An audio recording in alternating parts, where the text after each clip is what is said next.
tayo po ito ngayong lahat bilang pagbasa po ng salita ng Panginoon. At ang ating pong text ngayon ay matatagpuan niyo po sa 1 Corinthians 13, 3 to 8. 1 Corinthians 13, 3 to 8. At muli, salamat sa media team. Ginawa nila ako ng PowerPoint. May narito ba? Na PowerPoint. Parehas. Dito ako titingin dahil nakikita ko yung sarili ko doon. So basahin natin sabay-sabay.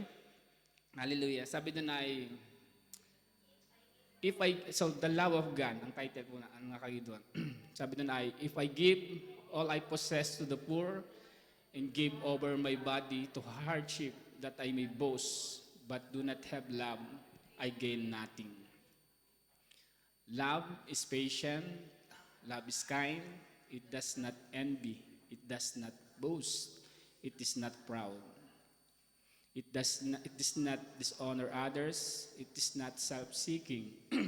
It is not easy angered. It keeps no records of wrong. Love does not delight in evil, but rejoices with the truth.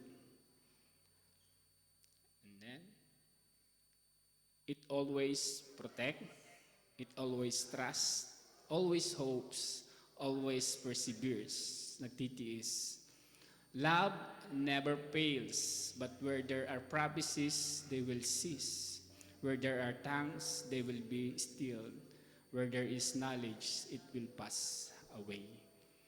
Panginoon Diyos, sabi mo sa iyong salita, Lord God, that grass is withered, the flowers will fall, but your word will endure forevermore, Panginoon. Tunay mo, Lord, ay yung salita ay hindi nagbabago. Ang iyong pangako ay hindi nagbabago. Your love, even, Lord God, ay hindi nagbabago. Kaya, Lord God, ito yung maranasan namin sa araw na ito, Lord God, bilang paggunita, Panginoon, ng iyong pagmamahal, Lord God, sa aming kalagitnaan. Kaya, Lord God, itong iyong bayan, ako yung lingkod. Kami walang magagawa kung wala ang iyong presensya. Kaya, Lord, ibawa mo yung mayamang presensya sa aming kalagitnaan at patuloy mo iparamdam sa bawat isa sa amin ang iyong pag-ibig, Lord God. Maraming po salamat sa umagang ito sa pangalan ni Jesus. Amen and amen. Amen. Hallelujah. So yan. Ang ating pong title po sa umagang ang ating ito ay is The Power of Love. Amen. So there is a power of love. And alam naman natin yan na napakamakapangyarihan ng pag-ibig. Kaya nung February 14 anong isang araw, ako'y nasa Bulaklakan. Mag-isa lang ako nung una sa Bulaklakan. Alas 4 na tayo. Nung ako dahil may nauna sa akin, habang inayos niya yung bulaklak na bibigay ko kay Bing, mga wala pang 5 minuto, lahat ng lalaki nagpasukan, nakapila kami lahat doon. Ay lahat mga binata kami nakapila doon, ano?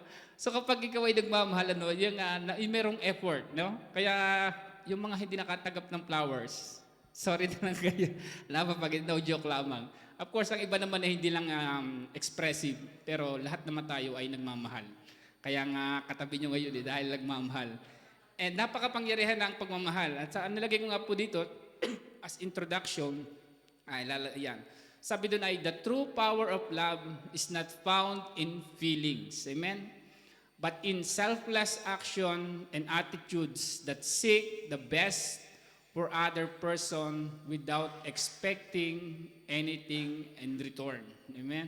Kaya yung pag-ibig daw, yung tunay nagmamahal, yung iniaalay mo yung iyong sarili, na hindi ka binibigay mo yung iyong sarili, na hindi ka nag-expect na ikaw ay babalikan. Amen? Kaya ngayon, makikita natin ating sarili sa mga, halimbawa, yung ating pagtulong, yung ating pagbibigay, yung pagsaserve sa Panginoon, tayo ba ay nag-iintay ng kapalit? Dahil kung makikita natin, ang tunay na pag-ibig, siya ay nagbibigay lamang, selfless, na hindi siya nag-expect na bumalik yung binigay na yon. Na marahil yung ating masasabi nating love natin, marahil hindi yun yung love na sinasabi ng Biblia. Kaya kanina sabi ng 1 Corinthians 13, di ba sabi doon, love never fails. At ang context po ng ating binasa kanina, ay naroon ang Corinthians ay mayaman sila sa mga gifts. Naroon yung gift of tongues, gift of prophecy, marami silang gifts. And then, merong kaguluhan dahil parang nagkakaroon ng payabangan doon sa church. At sabi ni Paul, ipapakita ko sa inyo the best way at ang pinaka ang pinaka-greatest gift sa lahat ng gifts is the gift of love. Amen? At ito po yung ating pag-aaralan ngayong araw na ito. At ang nilagay ko po dito is, the true power of love is not found in feelings, but in selfless action and attitudes that seek the best for another person without expecting anything in return. And then the parents are willing to go abroad to support their children because of love. Amen? Sinong ganon? Na talagang kahit yung galing sa atin, especially yung mga panahon ng ating mga magulang, they are willing na iwanan yung kanilang mga anak sa Pilipinas. Pumunta dito sa ibang bayan dahil sa pagmamahal sa mga anak. Amen? And even ang Panginoong Isus, ang matatanda natin, ang Panginoong Isus ay nasa langit. But because of love, hinubad niya yung kanya, sabi ng salita ng Panginoon, hinubad niya ang kanyang pagkadiyos. Bumaba siya sa lupa. And that is because of love. Love can move God. Amen? And even tayo dito, ang sabi ng Panginoon, ang makikita natin dito, tatlong bagay ang gusto ko pong ibigay sa atin lahat. Babagitin ko muna and then isa-isahin po natin. The power of love through us. Ang kapangyarihan ng pagmamahal sa pamamagitan natin. And then ang padalawa is the power of love through Christ Jesus. Sa Panginoong Isus, i-demonstrate ng Panginoong Isus yung kanyang pagmamahal. And then ang patatlong makikita natin dito is the power of God or God the Father na i-display sa atin. Kaya kung babalik tayo sa kauna-unahan kay Adam and Eve, at meron ko napapalood ng mga theologian, ang sabi doon, ano ang motibo kung bakit meron doong tree of life at ang Panginoon ay omniscience na alam niya magkakasala ang tao. Ano nga namang sense noon? Kung alam mo na magkakasala ang tao, bakit mo pa nilagyan doon ng tree of the knowledge of good and evil? At ang sabi ng theologian, gusto ko yung sabi niya, God wants to display His love. At pag binasa natin ang buong Bible, it is the love of the Father sa ating mga buhay. Kaya ito yung po ang kailangan nating makuha. Dahil kapag tayo may, sabi doon ay, sa isang word ng Panginoon is, God is love. Hindi natin mapaghihiwalayin ang Diyos at yung pag-ibig. At kung natanggap natin ang pag-ibig ng Panginoon, amen, kaya din nating ibigay yung pag-ibig niyo sa iyong kapatid. Amen? Kaya tingnan mo nga yung katabi mo, kung ngayon ang minamahal yan, in a way na mahal mo sa Panginoon. Amen? O baka tayo may iniiwasan pa at kiniinisan. Kaya sabi po dito is, love is not self-seeking. Kapag hinanap natin ay ako, no? Ang love ay hindi ganoon. Ang hinahanap ng love ay siya. That is love, true love from the Father. At ito po yung kapag po tayo lahat ay may love ng Panginoon, ang ating sinisik ay hindi yung atin. Ang sinisik natin yung kagalingin ng mga bawat isa sa atin. At kapag nangyari na yon, matataas ang Panginoon. At naturally, tayo mamumunga. Makikita ng tao na sabi doon ay, makikita ng tao na ang Diyos ay nasa sa kanilang kalagitnaan. Kaya yun po ang unating tatalakayin, that the power of love through us. Sa 1 John 4, 7-13. Our love to one another confirm the presence of God. So yung pagmamahal ng Panginoon sa ating kalagitnaan, ito po yung nagko-confirm na ang Panginoon ay nasa sa ating mismong kalagitnaan. Dahil kung tayo, sabi ng Biblia, kung tayo narito at tayo din nagkakagatan, ang sasabihin ng mga tao, ano ang pagkakaiba ninyo sa amin? Ganon din ang nangyayari sa aming church. Pero kapag ang church na ito, inaroon yung pag-ibig ng Panginoon, nagpapasisyahan, nagkokorektan, at tumatanggap ng pasensya, meron tayong mga tao na hindi nagugustuhan, pero ang ating pagtayo ay, alam natin na dapat ay nilikha ng Panginoon tayo para magmahal. So ang ating feeling ay ating ibinabaling doon sa kalooban ng Panginoon. At kapag nangyayari yun, sabi doon ay yung presensya ng Panginoon, kinukonfirm na nasa ating kalagitnaan. At ang sabi dito ng 7 is, Dear friends, let us love one another, for love comes from God. Kaya kung may hatred tayo, tampo, hindi ito galing sa Panginoon. The Spirit of, kaya pag binasa niyo yan, pinag-usapan nyo, the Spirit of God. When you have the Spirit of God, God is love, your natural instinct or response is to love. At kung wala pa tayo noon, I believe dadalawin tayo ng Panginoon at ibubuhos na yung kayong mayamang pag-ibig sa iyo and you will never be the same again. It is from inside out. It is the attitude of the heart. For love comes from God. Everyone who loves has been born of God and knows God. Ang lahat ng mga marunong magmahal ay nabuhay mula sa Panginoon at kilala nila ang Panginoon. And sabi doon, whoever does not love does not know God. Amen? Makapag-reflect tayo, ba't hindi ko kayang mahalin ng kapatid ko? Kasi siya yung nakikita mo. Ang sabi ng Panginoon, kung kilala mo talaga ako, you have to learn to love. Kasi as I love you, so love them. So then sabi doon, He sent His one and only Son, that is the love of God, into the world that we may live through Him. And then sabi pa, 9, this is how God also, this is love, not that we love God, itong love, sabi doon, hindi dahil mahal natin ang Panginoon. Ito yung tunay na love. But sabi doon, but that He loved us and sent His Son as an atoning sacrifice for our sin. Na kahit na tayo ay hindi naghanap sa Panginoon, hindi nga natin iniisip ang Panginoon, ang tunay na kahit wala tayong pakialam sa Panginoon, ginawa ng Panginoon, iniutos na yung kanyang bugtong na anak. Kung titingnan niyo yung pattern na binibigay sa atin ng Panginoon, yung kapatid mong hindi ka binabati, hindi ka ni-invite pag birthday, ang tunay na pagmamahal, kamusta yung birthday kahapon? Okay naman, pinag-pray kita ha. Napapatawa yung iba. Ang tunay na love ay hindi hinahanap yung sarili mo, kundi hinahabol mo yung tao para iparamdam mo yung love. And that is love. And dear friends, since God so loved us, we also ought to love one another.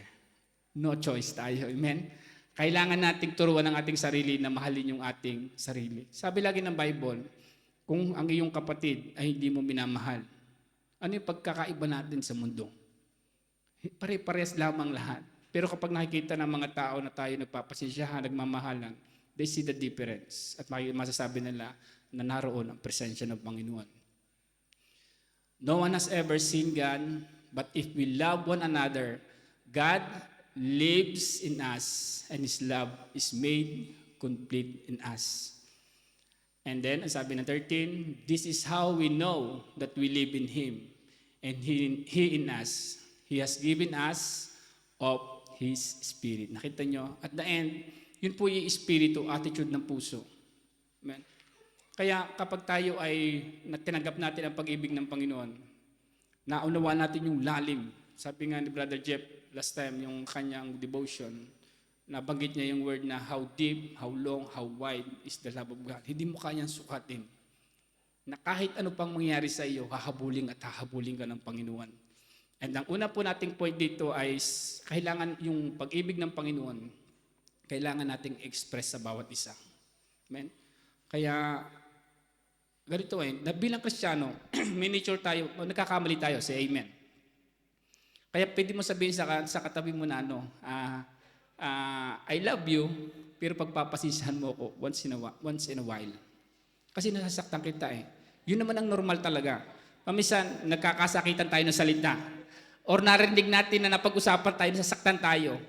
Pero ang kailangan nating maging ma-aim, kailangan nating patuloy na turuan ang ating puso. Amen? Kasi tayo paminsan, di ba, naramdaman nyo na nakakasalita tayo paminsan ng lampas.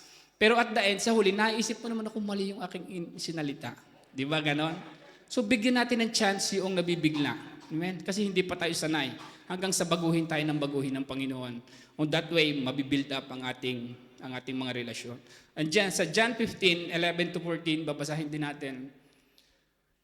John 15. Ay yung isa, si Sister Joy.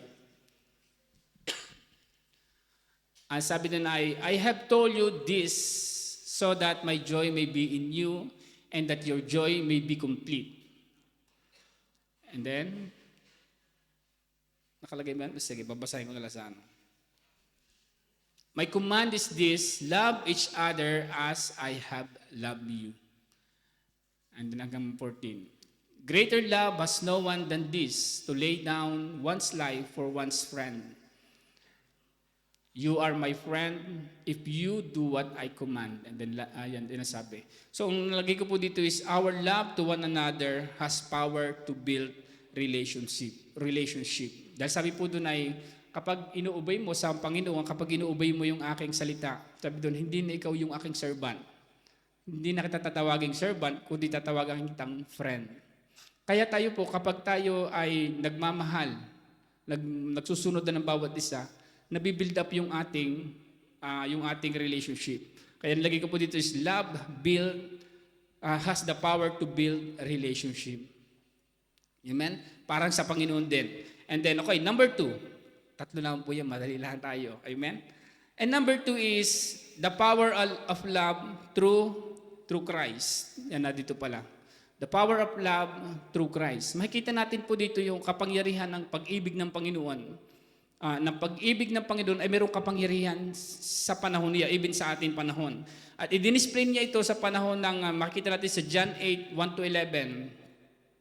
At nagiging din, Christ's love has the power to forgive. Kung babasahin po natin ang John 8, 1-11, naroon po yung kwento kung nasaan ay merong isang babae na, like ko sinishare ito, yung babaeng siya ay nangalun niya. Meaning siya ay may asawa, nangalun siya. And then ang ginawa ng mga Pariseyo, at yun ay ginawa intentionally ng mga Pariseyo na dinila sa Panginoong Isus, nagtuturo ang Panginoon sa templo. Dadalan nila ang babae. At sabi ng Panginoon ay, rabbi or teacher, nakita namin ang babaeng ito na nangalun niya. At sabi sa law, ay siya ay kailangan batuhin hanggang siya ay mamatay.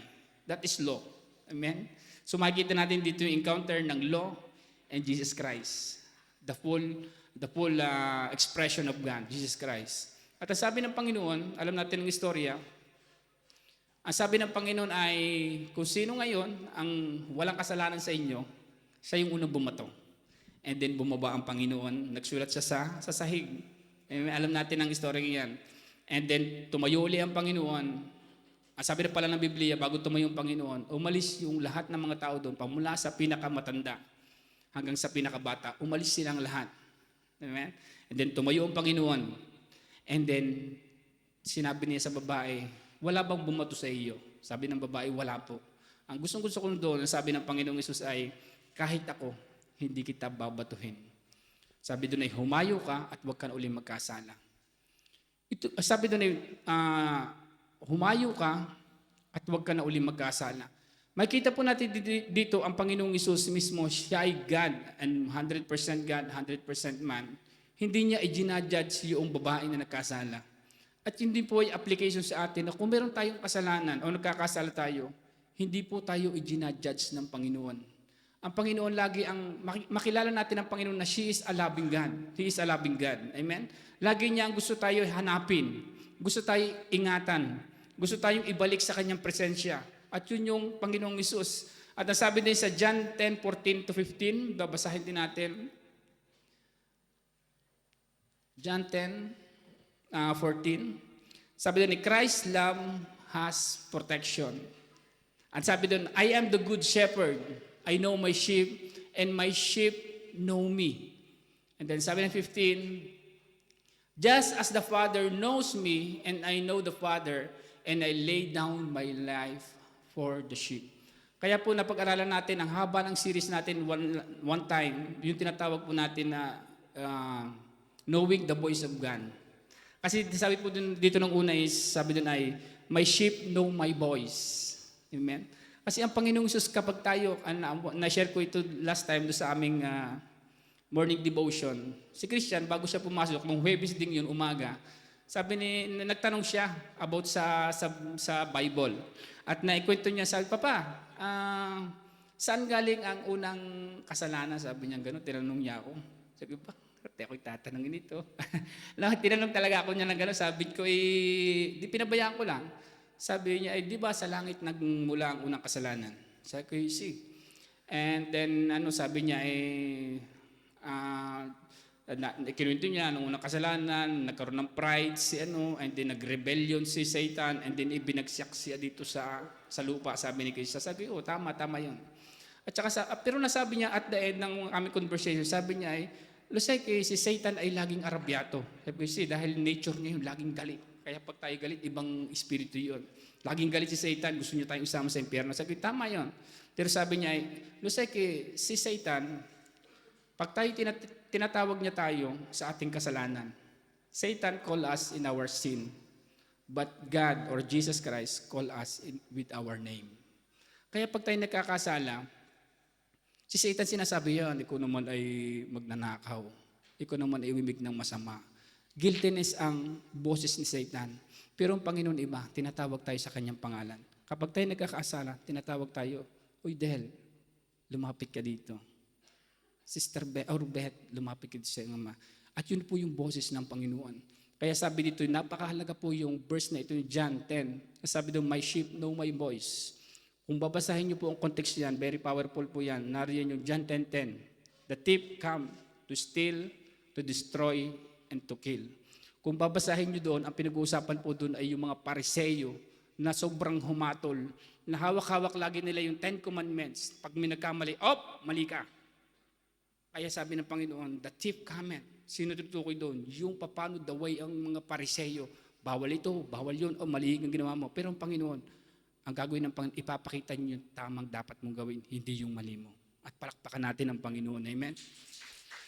I believe lahat tayo dumaan na tayo bumagsak. Pero kung hindi na-miss natin ang pag-ibig ng Panginoon, ang boss ng Panginoon, wala na tayo dito. Amen? Sabi nga na Joyce kanina, madaming problema. Si Prick, bata pa sabi, ang daming problema. Lalo na yung mga nauna, amen? Madaming problema. Pero narito pa rin tayo at yung problema, yung trials na yon, ang lalo nagpalapit sa atin ng Panginoon.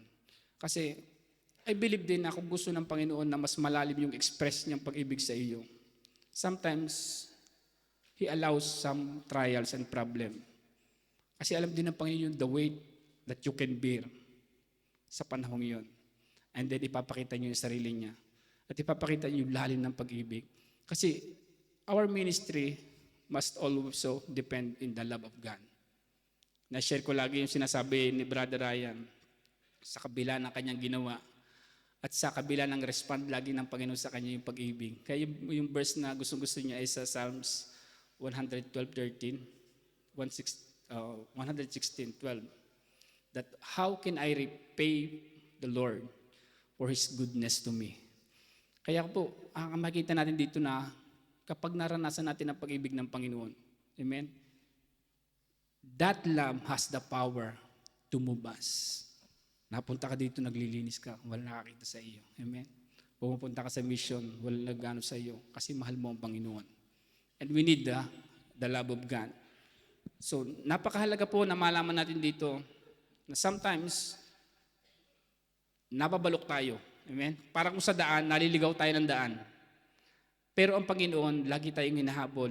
At yung boss ng Panginoon, kailangan natin, He is a loving God. Amen? May tayong i-judge ng Panginoon. Kung babasahin natin ang Romans 8:32, o yung sa Romans 8, hindi na, wag mo na i-plus Sister Joy, makikita natin doon na lahat na ibinigay ng Panginoon. Sabi doon, who can condemn you? Sino magkukondemn na sa iyo? Ang Panginoong Hesus. Sabi doon, ang Panginoong Hesus ba na namatay sa iyo? Sabi hindi. Sabi doon, kaya doon ay, kung ano man, walang makakapaghiwalay sa iyo sa Panginoon. Neither death, nor nakedness, lahat ng iyan. At gusto ko pong iparating sa ating lahat, ang Panginoong Hesus. Amen? Hindi galit sa atin. Kung tayo man ay namamali ng daan, amen, ang Panginoong Hesus ay tayo hinahanap. Sabi ng Luke 19:10, that Jesus Christ came to seek, to save what was lost. Kaya kung tayo ay nalulos sa Panginoon, hinahanap tayo ng Panginoon right now. Amen? And glory to God. Hallelujah. Palakpakan natin ang Panginoon. Hallelujah. And the last one is the power of love. The power of love. But mali ang aking spelling. I said, the power of love of our Father God. Amen? Na-edit na nila. The power of love of our Father God. This is the love of God. Kaya po nasabi ko kanina na the whole humanity from the beginning, para lang ipakita ng Panginoon yung kanyang love and grace. Love and grace. Love and grace. Kaya makikita natin yung dating Ark of the Covenant ng Panginoon sa Old Testament. Ang tawag doon hindi lang Ark of the Covenant, at the same time, sabi doon, the Ark of the Covenant where the mercy sits. Amen? He's a merciful God. Hindi ang Panginoon, hatulan tayo. Ang Panginoon, lagi tayo, ayaw ng Panginoon kasi mapahamak tayo. Kung pinapalo man tayo ng Panginoon, kung tayo nagkakasala, it is because of love. Hindi siya galit sa atin. Amen? So, ang sabi doon, the power of love of our Father God. And sabi pa doon sa pakibaba mo, Sister Joy, God's love is unselfish. Sa Isaiah 53:10. Babasahin natin. Yet, it was the Lord's will to crush him, Jesus Christ, and cause him to suffer. And though the Lord makes his life an offering for sin, he will see his offspring and prolong his days, and the will of the Lord will prosper in his hand. Sabi po nung nasa taas, yet it is, hanggang 11 ba yan? After he has suffered, he will see the light of life and be satisfied. By his knowledge, my righteous servant will justify many, and he will bear their iniquities. Sabi doon, lahat ng pasakit, iniquities, lahat ng mali ng tao, siya yung nagpasan. Pero ang sabi ng verse 10, babalik tayo, ito po yung mismong sabi ko kasi doon ay, na God love is unselfish. Sabi ng verse 10, yet it was the Lord's will to crush him and cause him to suffer. Amen? Kaya makikita natin ang Panginoong Hesus nung siya ay nagsasuffer sa krus ng Kalbaryo.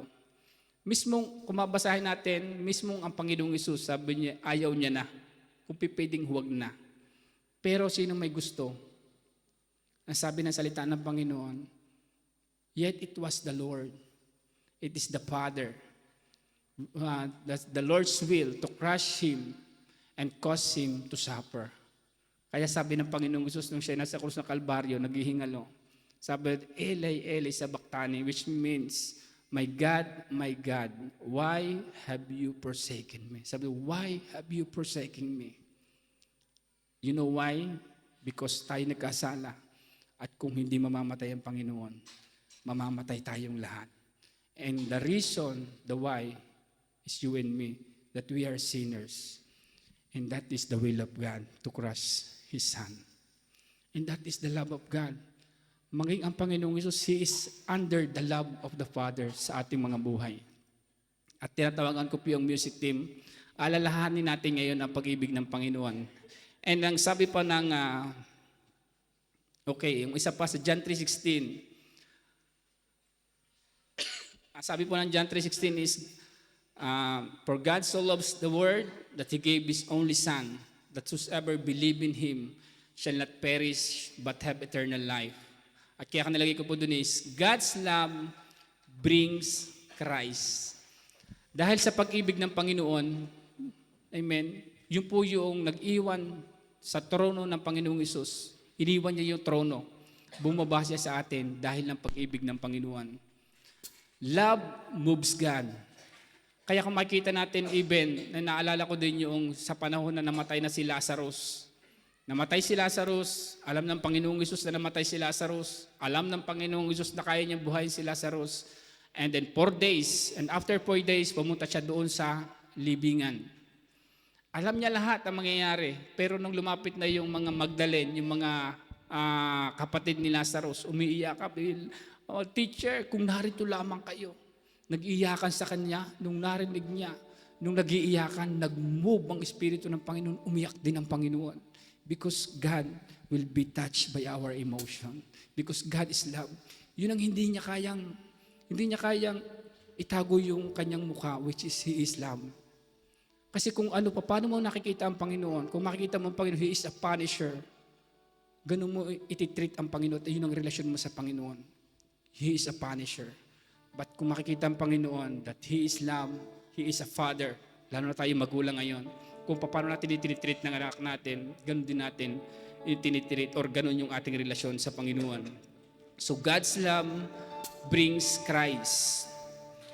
And sabi ng Romans 8:32, paki-flash nga ng Romans 8:32, He who did not spare His own Son, but gave Him up for us all.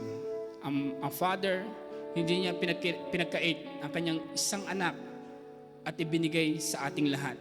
At ang sabi ng last part, but gave Him up for us all, how will He not also, along with Him, graciously give us all things?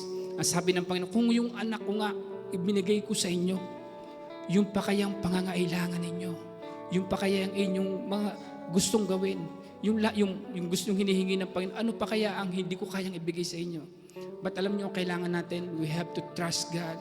We have to rest in God's love. And Lord, ako'y naniniwala 100% sa sinabi mo at ginawa mo sa krus ng Kalbaryo, at ibinibigay kong aking trust 100% sa iyo. Amen? As a conclusion, loving is a hard work. Nakita natin kung paano ang Ama, ang Anak, and even tayo, hindi natin may kakaila ang hirap mahalin ng ating kapwa. It is a hard work. It is not a feeling, it is a decision. But we have to make a decision as a church, as a children of God, as a body of Christ. We have to love one another. Amen? And lagi ko pong isinishare, very powerful ang pagmamahal ng Panginoon, na yung, sabi po kasi malapit sa dagat, may nangyari na yung anak nalulunod. Nakita niya nalulunod yung kanyang anak. At yung ama, yung tatay, hindi rin marunong lumangoy. Ano po ang ginawa ng tatay? Kahit hindi siya marunong lumangoy, subugbo din po siya sa tubig. At ano nangyari? Parehas silang namatay. Because of the love of God. The first instinct ng human nature, kapag yung anak mo ay mamamatay na, sasama ka na sa kanya kahit ano pang mangyari. Naalala ko din, nung na-share ko na rin ito, na si Shekinah ay maliit pa, mga 2 years, si Shekinah at si Bing ay nasa kabilang daan. Ako na nasa kabilang daan. And then nilingon ko pa siya, nakasama na ng kanyang ina. Then ako naglakad na ng 5 steps. And then ako nakapaglakad, biglang lumingon sa akin, biglang tumakbo. Nung tumakbo, humakbang din po ako, hindi ko natingnan. Doon ako humakbang na sa daan, nakita ko may kutsing dadaan din, nakita kong parating.